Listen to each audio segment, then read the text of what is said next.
Bonjour à tous, c'est Requiem, bienvenue dans cette nouvelle Japan Horror Story. Aujourd'hui, je vous raconte un véritable témoignage japonais en rapport avec le paranormal, traduit par Lauriane et Zoé. Allez, c'est parti, on se lance dans la Japan Horror Story numéro 46. Éteignez bien vos lumières et plongez dans ce monde sombre où je fais de vos cauchemars une réalité.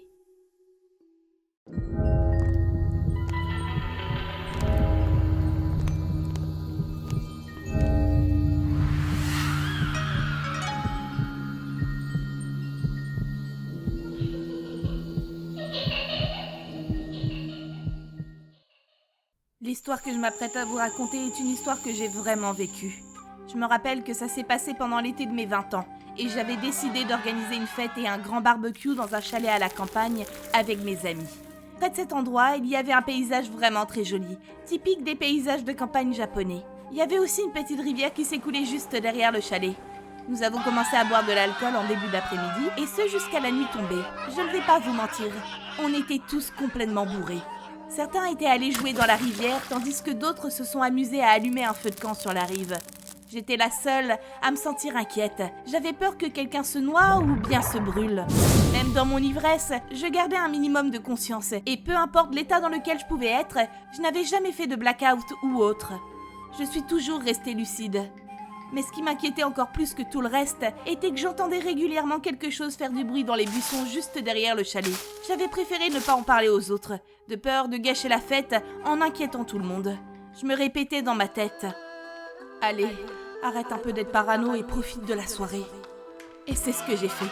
Je suis partie m'amuser avec mes amis. Nous avons continué de boire encore et encore jusque tard dans la nuit. Vers la fin de la fête, j'étais tellement alcoolisée que je n'arrivais même plus à marcher jusqu'au chalet, qui pourtant était vraiment proche de moi. Comme c'était trop compliqué pour moi de m'y rendre et surtout de monter les escaliers de la bâtisse pour dormir dans un lit, j'avais pris la décision de dormir dans la voiture d'une de mes amies qui était garée juste devant le chalet. Je pense qu'il était environ 4 heures du matin à ce moment-là. Je ne m'étais même pas rendu compte que j'étais seule et que tout le monde était déjà rentré à l'intérieur du chalet sans moi. Tandis que je commençais à fermer les yeux pour dormir, toujours avec la tête qui tournait, je sentis que la voiture s'était mise à bouger. Ça ne ressemblait pas à un tremblement de terre. J'avais juste l'impression que la voiture flottait et qu'elle se balançait doucement. Je le rappelle, j'étais seule et mes amis étaient déjà tous rentrés. Pourtant, je pouvais percevoir le son d'une voix. J'ai tout de suite pensé que mon esprit me jouait des tours, sûrement à cause de tout l'alcool que j'avais ingéré. Quand j'y repense, je me dis que je n'aurais jamais pu inventer ces secousses. Au bout d'un moment, les secousses ont fini par empirer. J'ai pensé que c'était quelque chose de profondément malsain qui était là.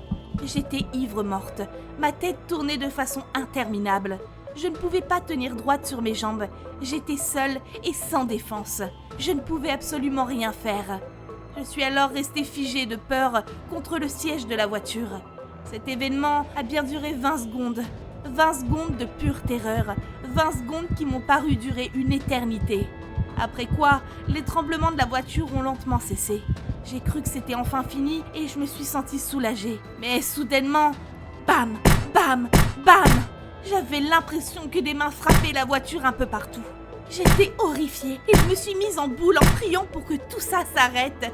15 secondes plus tard, les coups se sont stoppés et ont été remplacés par des rires terrifiants qui tournaient tout autour de moi. Est-ce que j'étais en train de devenir cinglée ? Je vous promets que cette idée m'a paru complètement plausible à ce moment-là. Les rires se sont ensuite arrêtés d'un seul coup. Je n'entendais plus rien, juste le silence de la nuit.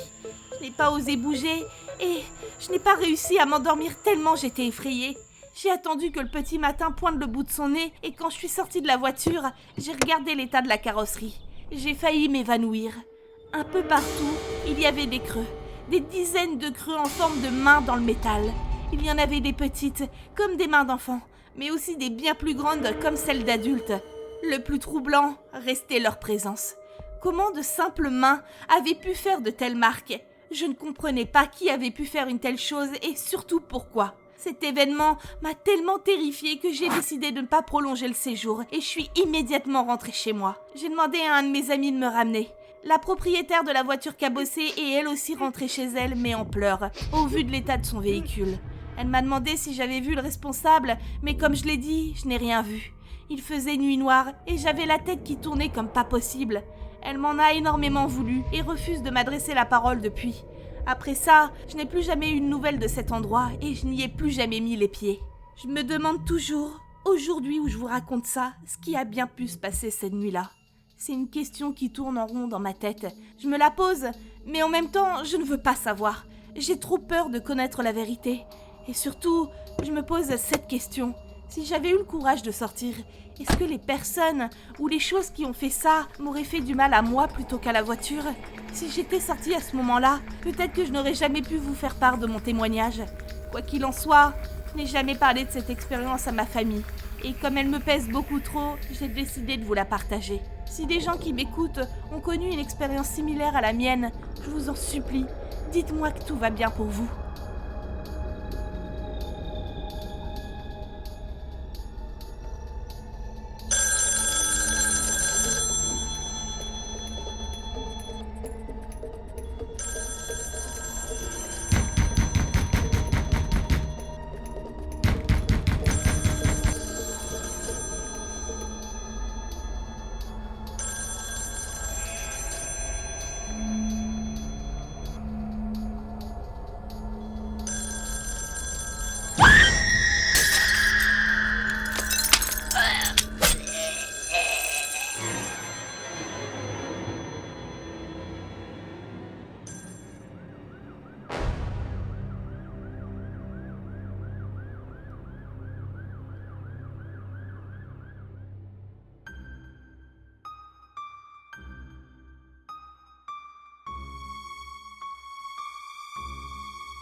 Et voilà, c'est la fin de cette vidéo. J'espère qu'elle vous a plu. Qu'avez-vous pensé de ce témoignage ? C'était terrifiant, pas vrai ? Et surtout, complètement incompréhensible. J'aurais vécu ça à la place du protagoniste principal. Je pense que j'aurais été tétanisée par la peur moi aussi. Si cette vidéo vous a plu, n'hésitez pas à la liker, mettre un petit commentaire et même à la partager. Si vous aimez ce que je fais, vous pouvez aussi me suivre sur mes réseaux sociaux qui apparaissent juste maintenant à l'écran. Je vous souhaite une terrible nuit remplie de cauchemars plus atroces les uns que les autres. Et je vous dis à samedi pour la prochaine Japan Horror Story.